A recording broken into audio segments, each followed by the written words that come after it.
Hello, everybody.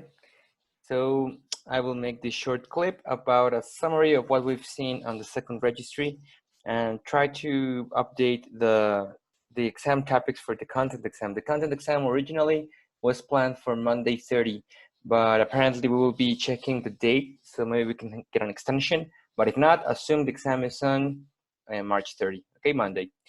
So I will share with you the press we've been sharing this whole second registry. I'll just go fast so that you can have the summary, the overview. I will begin with the Roaring 20s and the Great Depression. Remember, this is after World War I. So there is the constant ghost of a great war that happened in Europe and that affected the whole world. So that's why it is a particular piece of time. The Roaring 20s can be preserved in our memories by a rather famous novel that's called The Great Gatsby by Scott Fitzgerald. We saw excerpts of the movie in class with Leonardo DiCaprio. And it basically shows how the world changed after the 20s. There was a great economic boom, partially because of World War I in the United States and partially because of Germany having to pay for the damages of the war and not having to spend a lot in the reconstruction of the army. So there was a lot of different things in the 20s that continue to this day and that set forward the industry as we know it for entertainment. Particularly of importance, we got the mobsters, which are members of the mafia, a group of persons who are criminals but organized. And this organized crime particularly thrived in the dealings with alcohol. Remember, the prohibition is happening, so alcohol is prohibited in the United States, and they were mostly into selling illegal alcohol, bootlegging alcohol, we call it. There was a lot of corruption in the police for the exact same reason, because the mafia was buying the cops. There was the beginnings of mass production, particularly of cars. Remember, Ford was the one who invented mass production in cars and made cars cheap and accessible to everybody. So after the Roaring 20s, there's going to be a lot of development in the roads, a lot of development in transit laws, in insurances, in lawyer making processes. So mass production of cars changed a lot. Cinema is going to be a thing now. We watched a little bit of Disney's first film. We watched Steamboat Willie from Mickey Mouse in a boat and falls in love with Minnie and they play instruments in this sense. This was the beginning of cinema. Hollywood is going to be a whole new industry and it's going to be super rich and it's going to have a lot of resources and a lot of connections in politics too. So it's going to be important for the rest of the American culture. The things I like to talk about, they're from the Roaring 20s. They're not exactly important for history, but I think they're fun to know. It's jazz, the beginning of jazz and the beginning of blues. It's going to have a huge influence in rock and roll. We will have the rising of a stereotype of women called the flappers. The flappers were women that had been liberated from the social archetypes that they had of oppression, and they decided to just enjoy the Roaring 20s, the big party that was that decade. There were women that smoked, that drank, that danced a particular style that we know now as Charleston. They had these elaborate dresses with big feathers in their hair. And these flappers are going to be part of the women's suffrage and the women's quest for freedom. A particular icon of the 20s is Coco Chanel. Coco Chanel is going to be an entrepreneur, a woman entrepreneur, who sets forward these motions and these ideas of women's equality through a society that doesn't approve of them being equal as men. All of these things we're looking at in this slide and the Roaring 20s are a direct product of the American way of life.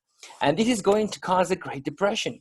The Great Depression is going to happen in 1929 on the famous Black Thursday when the stock market crashes. We saw a lot of videos and we played a little bit with the stock market simulations. The stock market is finally in our heads. The stock market deals with assumptions and probabilities. So sometimes those assumptions and those probabilities are wrong. In the stock market, what happened is people started assuming things would happen because of the food scarcity in Europe, because of the loans that nobody was paying back to the bank, because of the speculation and the overestimation of value of stocks of certain companies, particularly Ford and the car industry. And this happened in a couple of hours because one person decided he was going to sell out all of the stocks that person had because of fear of it losing their value afterwards. And it just took that person, that one person, we don't know who it was, that caused everybody to sell the rest of their stocks in a few minutes notice. And eventually everybody sold all of their stocks since it was money that was acquired in the public offering of the companies that were having their stocks evaluated.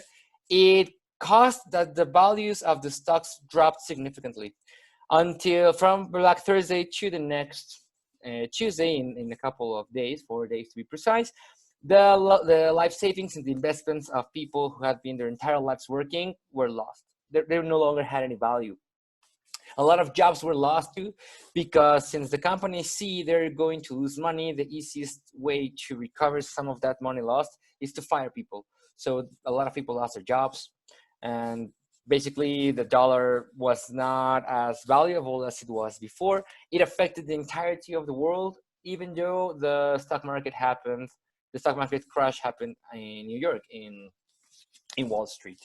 Now, after the Great Depression, Franklin Roosevelt became president, and he decided to take care of the Great Depression in certain economic measures.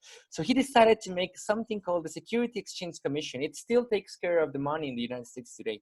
And the commission's job was to buy these public offerings, these stocks from other companies, into the government's reserves, so that the government had a certain degree of control in how people evaluated their stocks. Nowadays, if you want to sell out completely or to buy out completely a company, you cannot, because the state has certain participation of those companies. So that is kind of a dictatorial measure, but it was in fashion in the 20s, 30s. So it was not seen as something bad or criminal. If you wanted to do this today, it would look like a crime, and it would look like an attempt of monopolization or communism. But back in the day, it was what had to be done, and that directly affected the rise of Hitler and the Nazi Party in Germany. Now, after the Great Depression and the Roaring 20s, we need to talk about the rising of totalitarianisms. Totalitarianisms have some curious parts, some issues with the notion we have of dictatorships. They're not the same thing. So we still have a couple minutes. I will just show you the difference between a traditional dictatorship and a totalitarian state. We got this meme here of Porfirio Diaz in Revolution, and of Hitler giving a speech with the joke of, "Oh, 9, you didn't." Let me show you. So what is the difference? Basically, the traditional dictatorship has the power in one single party, one single ideology. In particular, the Porfirio Diaz dictatorship in Mexico, that's the one we're closest to, assumes that everyone has certain liberties and certain freedoms they can use, but not all of them. You cannot have all liberties because the state has to take control of some things. There were a lot of taxes, for example. There were lots of freedom of speech. There were some newspapers that existed that criticized Porfiriato, and they existed. They were not seen correctly, and the state did prosecute them in legal ways, but nobody was killed, for example. In a traditional dictatorship, you have the figure of power in either a party or a person or an ideology. And dictatorships allow their citizens to rather have certain commodities and certain luxuries that they can afford, because a dictatorship has in mind the success of the nation.